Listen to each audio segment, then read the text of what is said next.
Welcome back to our channel. This Dubai bachelor earns the equivalent of just under $100,000 a year. He's young, single, living overseas, and on paper, his financial setup looks almost unbeatable. Free rent, free utilities, no debt, a high-paying job, and yet, his money seems to move through his life just as fast as he does. How many times in my life will I be this young, living abroad in a beautiful city on this kind of money? I'm going to enjoy every second of it while I can, so the question is his income actually working for him, or is it simply funding the longest party of his 20s? Craig is in his late 20s and works as a civil engineer on high-rise building projects in Dubai. The kind of job that comes with long hours, big responsibility, and a certain prestige. He's single, social, and very much enjoying the lifestyle that comes with living in a global city known for luxury. I'm originally from Perth, so this is a big lifestyle change for me. I got the opportunity and thought, why not?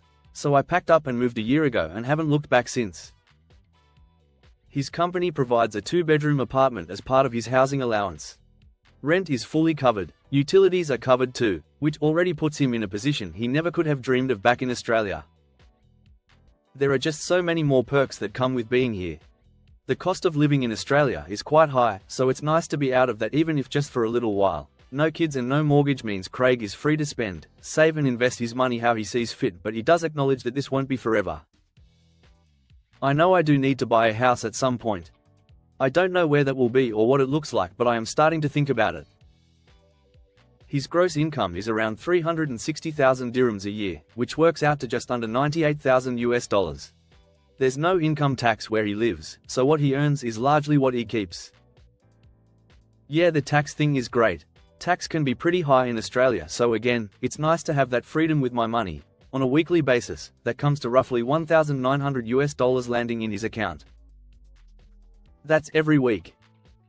No tax surprises, no rent deductions, no debt repayments quietly waiting in the background.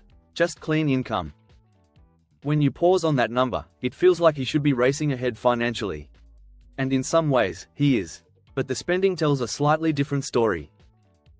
Yeah, I like nice things. He jokes. Groceries come in at around $200 a week. He tries to meal prep where possible, especially during busy work periods. That part of his budget is actually fairly restrained, but that's where the frugality stops. Eating out at fancy restaurants, bar hopping after work, and luxury clothing are where things start to climb. Around $500 a week goes here. Dubai makes it very easy to spend money without really noticing. Dinners turn into drinks, drinks turn into nights out, and designer shopping is on every corner. Transport is another big one. He spends about $500 a week on a long-term luxury car hire. Most of the time, it's a Range Rover. Occasionally, he swaps it for something faster on weekends or during breaks from work. It's not a necessity, it's a choice, and sometimes I choose to drive a Lambo. Utilities cost him nothing. His employer covers them completely as part of the accommodation package. Subscriptions, including a luxury gym membership, come in at around $150 a week, but Craig insists it's worth every dollar. The place is insane, just unreal. There's a nightclub in there, it's crazy. He has no debt, no credit cards carrying balances, no loans. That alone puts him ahead of a lot of people his age financially. After all of his regular spending, he has about $400 left over each week. He usually puts this into stocks, adding to an existing investment portfolio. That portfolio currently sits at around $106,000, invested in a high-yield index fund. This is the quiet part of his finances that doesn't get talked about as much. He mainly sets and forgets. He also likes to keep a rolling travel fund of between $10,000 and $20,000. The idea is always being ready for the next trip. In reality, because he travels so often, this balance is usually under $10,000. So what do you think about Craig's spending? Is he taking too much for granted and not being careful enough? Some people might say that, but I think I'm doing okay. I don't spend all of it each month. I'm not that silly. Craig's fixed costs are low, but his lifestyle expands to meet his income almost perfectly. Free rent doesn't lead to massive savings. It leads to luxury cars, high-end dining, and a social life that never really needs to say no. Nothing here is outrageous on its own, but taken together, his spending absorbs the advantage that free housing and tax-free income should create. He is investing, he is saving, but not at a level that fully reflects how strong his position actually is. A few small shifts could make a surprisingly big difference. If his dining and luxury spend dropped by just $100 a week, that's over $5,000 a year.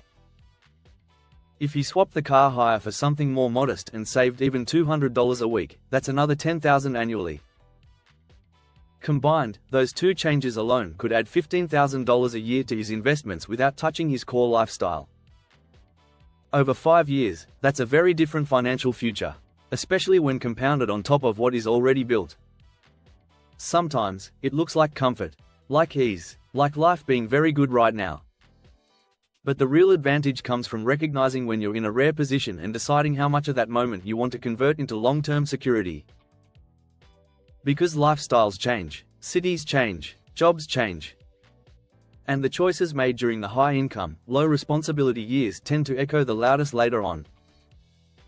I guess you sort of feel like you have to fit in. When everyone around you has certain things and spends a certain way, you feel left out if you aren't doing it too. I know I could be tighter with the budget, but I've only got one life and I'm pretty happy with how it's turned out. I'm probably not going to change a thing. So looking at his setup, what stands out to you the most? The car, the dining, the travel fund, or the fact that despite everything, he's still managing to invest along the way? And if this were your income, living this life, would you do anything differently?